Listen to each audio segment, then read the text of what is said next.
What's up, everybody? Welcome to Cinema Trip Reviews. I am Wyatt. Today on the show, we'll be talking about Heretic. If you haven't already, make sure to like, share, and subscribe. Check us out on Twitter and Instagram at Cinema Trip Reviews. Also, drop in, leave us a good review wherever you get your podcast. Really helps us get the show out there to a lot more people, and I really appreciate it. So today, I am finally giving my long-awaited review of Heretic from 2024, last year. This is a movie I've been meaning to watch and review since it came out, but unfortunately, I haven't gotten the time to get around to it. Whether I was filming, reviews with other guests, or I just had other reviews planned at that point in time. I just never got around to it. And of course, with movies only being in theaters for like a couple weeks, it's very easy to miss them whenever they're in theaters. So I have to check it out whenever it hits streaming, of course. But, Heretic is actually on HBO Max as of right now. And this is the perfect time for me to sit down and watch and do a review. Now, for those who really don't know much about the flick, before I get into the plot, this does star Hugh Grant, Sophie Thatcher, and Chloe East. Hugh Grant is the one that's really getting talked up behind this movie because he definitely has a lot more dialogue than anybody else in the movie, but dude just eats it up. He just puts on an absolute acting clinic in this movie. He's fantastic. And just watching the trailer, this isn't a spoiler or anything, but he is, of course, the villain of the movie. And boy, I would love to see Hugh Grant in more villainous roles going forward, whether it's in like a horror movie or any type of other movie. I would just like to see Hugh Grant play a villain because just the way that he's able to eat this dialogue up, it's amazing. And just the way this character is in this movie, where he's just so calm and collected, and just the way that he's able to make this character his, and he's able to be very, very kind of mysterious and creepy, but also have a kind of a humorous edge to him. He's very kind of comedic, doing like kind of impressions. Like there's a Jar Jar Binks impression of all things in this movie. He talks about Star Wars at one point. But man, Hugh Grant is an absolute, puts on a masterclass in this one. I highly recommend the movie just because of Hugh Grant's performance alone. Now, as far as the other two characters, I mean, Sophie Thatcher, she's definitely making a name of herself in Hollywood. She's been in a lot of stuff recently. She's been in that Boogeyman movie, which is kind of meh, but she's pretty good in it. She's in that Yellow Jacket show. I haven't really seen that at all, but I heard that it's great, though. She's in the recently released Companion, which came out a month or so ago, which I am also meaning to watch and do a review. It was on my top movies of 2025. If you haven't seen that video, check that one out. So I am definitely due for a review of that one here in the next couple weeks, as soon as it hits streaming. And also Chloe East, I really don't know too much about her, but she is pretty great in this movie. Just the way that her arc of her character kind of goes throughout the movie, she does a tremendous job with it, and Sophie Thatcher does as well. Now, the basic plot of this movie follows these two Mormons played by Sophie Thatcher and Chloe East. They're going around door to door, trying to spread the good word and trying to get people to convert to being a Mormon and everything. And of course, they kind of end up running across Hugh Grant's character, who is one of the last people on their list they have to go and visit, because everybody on their list signed up to hear more about, the Book of Mormon and their religion and everything. So they pay him a visit, and everything kind of starts off, you know, as you would expect. They're telling him everything about the religion. He's asking them questions, and then slowly and surely things start taking a sinister turn. As you see in the trailer, he talks about his wife is making blueberry pie, and they even say like, yeah, we shouldn't even really be here unless there's a woman present. We can't come into the house unless there's a woman present. He's, oh, my wife's making blueberry pie, don't worry, come in. But as the movie is going on and on and on, the wife never really shows up, even though they asked about it multiple times. They look at the one candle whenever he leaves the room, and it is a blueberry pie scented candle. So they're automatically, something's up. He's lying to them in some form. They haven't even seen the wife as of yet. Things are starting to turn sinister real quick. And from there, it just keeps upping the ante going forward. Now, I'm going to try to keep this spoiler free as possible. I know the movie's been out for a little while, but I am going to try to keep it somewhat spoiler free, especially towards the back half of the movie. They do the stuff I mentioned already so far is in the trailer, so it's not really spoilery. A majority of this movie, I mean, there is a lot of tension-filled moments that really do work, honestly. I was definitely, like, certain moments I was kind of on the edge of my seat, like, oh my God, what's going to happen? Because you really only follow these main three characters throughout the whole movie. You do have another character in here, a very minor character played by Topher Grace, of course, from 70s show, Spider-Man 3, and Predators. I know he's been in other stuff, but those are the things I know him from. He plays like a guy that's with the church and everything, who's going out and looking for them, because of course this is a horror movie, they don't come back in time. But you really don't get to see too much of him throughout the movie. But the main movie really revolves around just these three characters: Hugh Grant, Sophie Thatcher, and Chloe East. Hugh Grant's whole thing and reason why he has them there, and because there's a whole reason why he has them kind of locked inside this house, because they try to get away, the door's locked, it's on a timer apparently that won't open till the next day, even though that seems very fishy. And just you could feel the tension bubbling with every little bit of information that these two characters find out as they're, questioning Hugh Grant more and he's questioning them more. It really does a great job of giving you little bits of information here and there as it slowly builds and builds. Just like, okay, I have no clue where it's going to go from here, but I have an inkling it might go here, and then they kind of revert your expectations. But it does a fantastic job of building tension, even once things start kind of hitting the fan, and you're like, okay, how can it get ramped up even more from here? It does a great job of building that tension right back up, and you have no clue what's going to happen next, and you're just hoping that these characters can kind of weasel their way out of here, get one up on Hugh Grant to get out of here. And another thing about that is like there's so many points, there's a couple different points in the movie where I'm like, what are you doing? Like, of course, the horror movie, you're gonna be like, what are you doing? You should have done this, you should have done this, or like they should do this. And then maybe a couple minutes later they do that. So it's like it seems like they definitely kind of the writers put themselves in the right state of mind behind this movie where it's like, oh, as the audience, they're going to be asking like, why aren't they doing this? Why aren't they doing this? And then they end up doing that. So they're kind of thinking with the audience. It doesn't make the characters dumb in a way. I mean, that's the whole thing about the movie is to get into everything really without getting super spoilery. Now, the reason those two characters are there, of course, is to sell him on being a Mormon, bring Hugh Grant into the fold as to be a Mormon and everything. But the whole reason that he captured them and keeps them in his house really is to convince them that religion is really just a sham. It's just a way of controlling people in the end. And there is really only but one true religion, and you're not going to really find that out until towards the end of the movie. He goes to various different lengths to try to convince them that yeah, the religion that you're following doesn't really make sense. And not just being a Mormon, but I mean, even just being a Christian in general, or being Jewish, or being Muslim. All these religions have certain things in common, but they don't really make a lot of sense at the end of the day, or they're there giving you information to kind of trick you and fool you into believing them. And the way that it's portrayed and the way that Hugh Grant is giving them all this information, I think is done in a very smart way. The writers went and took a very intelligent way to, put all this evidence forth that maybe all this isn't what it seems. And it goes so far as comparing like religion and the Bible and everything to like Monopoly, to board games, certain board games, and also to music in a way. And I'm not going to go so far to explain all this because he does a very good job of explaining it in the movie. And I think the writers did a very good job of explaining everything especially on his side, that religion's kind of all of a sham and that they're really trying to trick people. And they also do have the counter argument with, Sophie Thatcher and Chloe East's characters. They're kind of, being defensive. They're the ones that are kind of arguing against his theories and everything. And I think they bring intelligent arguments to both sides of it. And it's fascinating to watch. And I was definitely locked in the whole time just because I was very intrigued.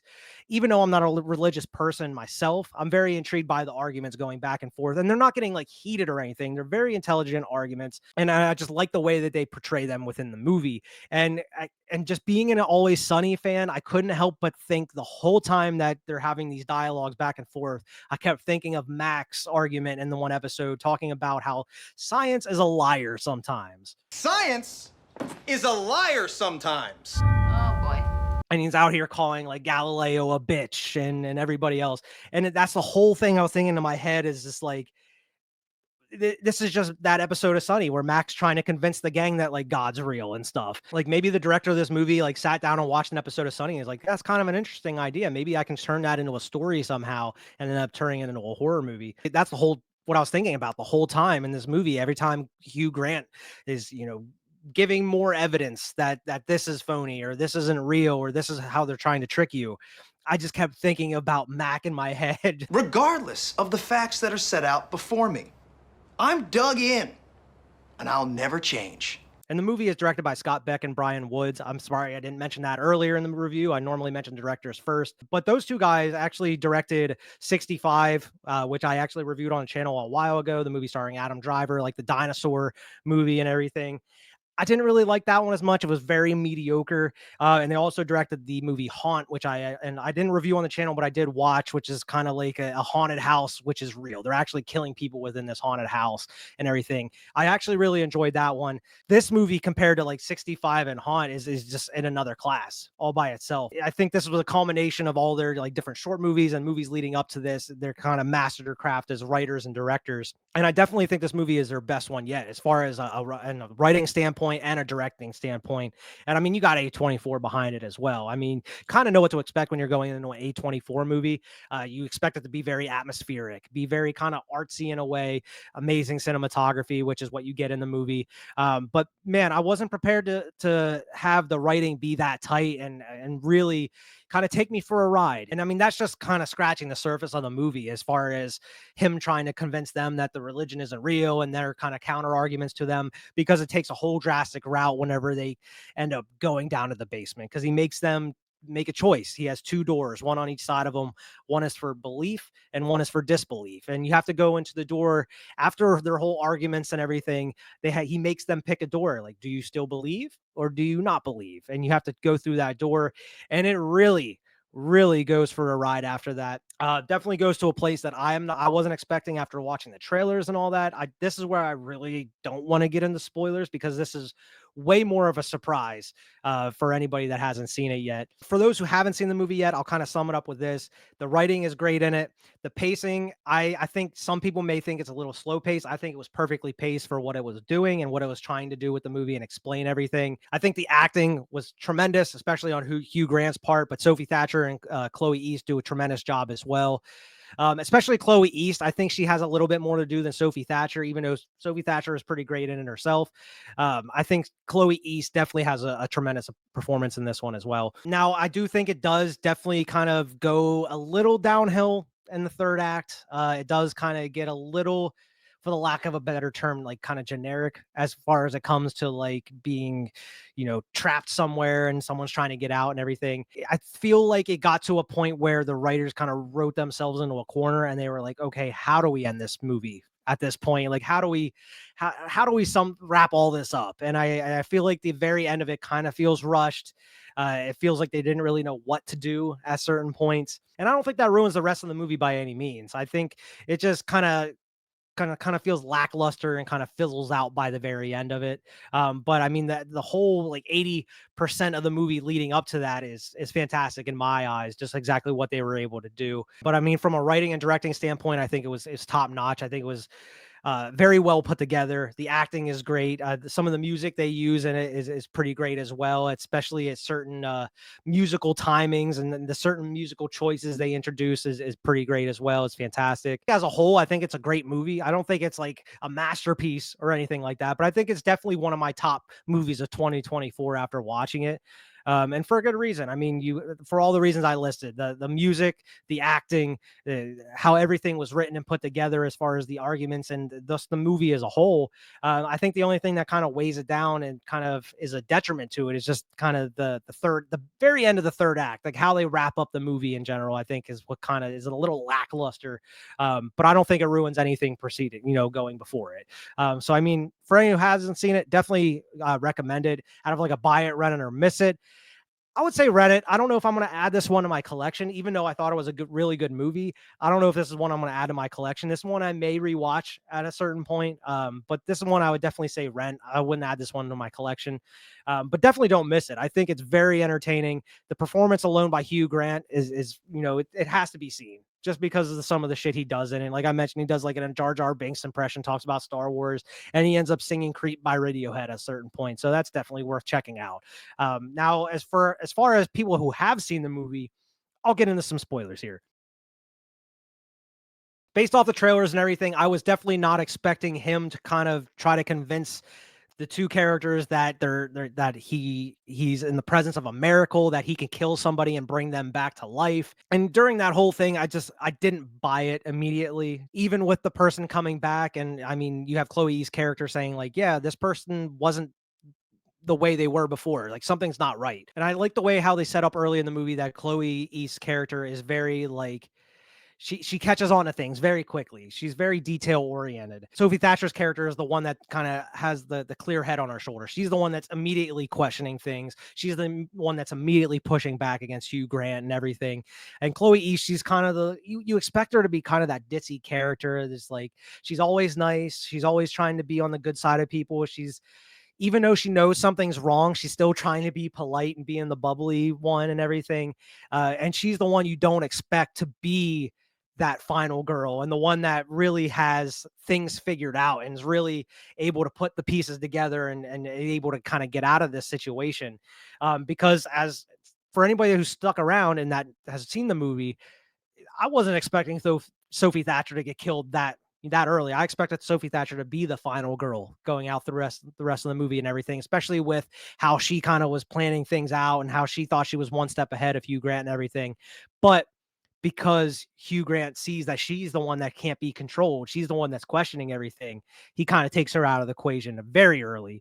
And he's the one that kind of takes Chloe East's character on that journey throughout the rest of the movie, because he sees that she can possibly be controlled and everything. And I mean, that's the whole thing that he's trying to bring down upon these two characters is that's the one true religion by the end of the movie. It's not actually like Christianity or Judaism or anything like that. It's control. Control is the real religion, because that's what all these religions do, or control people. Even some of the things down to like the people they have in the cages by the end of the movie, even though there's no real like reason why he has them there or how he got them down there, which is crazy. Like, how did he get, were they other like people that were, maybe they weren't Mormons, but maybe they were Christians or, or Jewish people that he brought and, captured as well and is using them to experiment and everything. They're not explained how they're there, but it's very disturbing to see these people chained up in these cages and everything. And he's had them there. And you can see he's been kind of working on this for a while now. I love the little hints throughout the movie that kind of come up later, like the whole polygamy question that he asked them, which is very uncomfortable. That whole sit down that they have towards the beginning of the movie is so uncomfortable. I mean, the rest of the movie is uncomfortable too, but that initial sit down, because they're just thought that, he's just a nice guy and his wife's in the kitchen and everything. And they're asking him questions. He's asking them questions until he brings up polygamy and a couple other things that are very uncomfortable to ask strangers, especially young girls and everything. But that polygamy question he asks kind of comes up later because you have all these people in the cages and all that. It's kind of his version of it because he's controlling them. It gives him a reason to keep these people in the cages, because that's the whole thing. Like the guy that created like the religion of being a Mormon, he kind of created the aspect of polygamy. That way he can get away with cheating on his wife. And that's kind of Hugh Grant's way of kind of his reason to have these people in cages, is because it's his hypothesis. It's his religion, his control over them. It gives him a good reason to have them in the cages and everything. So, I mean, that polygamy kind of comes back later in the movie as far as like the motivation behind it and everything. I think it's all very fascinating. And I'm sure there's definitely some things I missed behind the movie and throughout the movie that I didn't pick up on, that I'm sure like a second watch would really be like, oh, I can't believe I missed that before. It's very like thought provoking and very interesting, the way that they went about it. I did enjoy, I would, like I mentioned, like 80-90% of the movie. But yeah, that the last third act where she stabs him in the throat. She's trying to get away. She goes upstairs and then she comes back downstairs and goes back up and goes back down. It was all like very like, what are you doing? Like, what are we doing here? Like, it seems like this character was so smart to kind of figure everything out and get away from this guy, but she's making some very questionable decisions at that point after she gets away and she's trying to get out of the house. And that's where I meant, like, it just seems like they weren't really sure what to do by the end of it or how to wrap the movie up, because of course she doesn't know about the switch behind the thermostat to unlock the front door. But I mean, it doesn't really show you too many other rooms within the house, so you don't know if there's really any other windows she could have broken out of. She ends up, of course, using the little maze thing that he has on his desk, to the little labyrinth thing that he has on his desk to figure a way out of the house and get out. But you don't really know if that's true or not. I mean, the very ending of the movie is very kind of ambiguous, because she like gets out, she checks her phone, if you're very eagle-eyed, I saw that like she still doesn't have reception on her phone after she gets out of the house, which is very interesting. Which makes you think like, is she actually out of the house? Is she all just like, is this all in her head? And then she gets out and she sits there and she sees the butterfly on her finger, which comes up from earlier in the movie, and then it disappears. I don't know. It's all very ambiguous because you don't know if she actually got out of the house or if she's just all imagining this all in her head, because they talk about that at one point in the movie, that whenever someone's dying, they can just see visions or they see what they want to see type thing. So it's a real question of, does she actually get out of the house? Is she going to be, rescued, or is she in that basement dying and she's kind of envisioning all of this thing? And that's kind of up for the person watching to decide. And I usually like that sort of thing, but I feel like the way they went about it was kind of messy. Overall, I really enjoyed the movie. I would love to hear everyone's thoughts about it, what you liked about it, what you didn't like about it. If you see if some of my stuff I'm talking about is wrong, if you saw it in a different way, I would love to know your thoughts in the comments. So let me know about that. But I mean, I've really enjoyed this movie overall. I mean, I don't think the ending, ruins anything else, leading up to it. I think this was a great watch. I think this is a fun watch for me, especially because I'm very intrigued with the subject matter and everything. Even though I couldn't get the fucking Always Sunny in Philadelphia, scenes out of my head and everything thinking about it. I do recommend this movie. I wouldn't say like go out and buy it by any means. I'm not going to be adding it to my collection, but it was a great watch. It was a fun time. I highly recommend anybody who hasn't seen it to go check it out. And for those who have seen it, definitely know what you thought about it in the comments below. Let me know what I missed in the movie, because I'm sure there's definitely some things I missed in it as well, or some things that I didn't talk about. So let me know in the comments what those are and what you liked about it, what you didn't like about it. I highly recommend it just for Hugh Grant's performance alone. He absolutely chews the scenery. He's great. I would love to see him in a more villainous role going forward in something. But yeah, highly recommend Heretic. It's a really good movie. But yeah, as always, make sure to like, share, and subscribe. Go check us out on Twitter and Instagram at Cinema Trip Reviews. Also, drop in and leave us a good 5-star review wherever you get your podcast. Really helps us get the show out there to a lot more people. And of course, we really appreciate it here on the show. I am Wyatt. This is Cinema Trip Reviews, and I'll see everybody next time.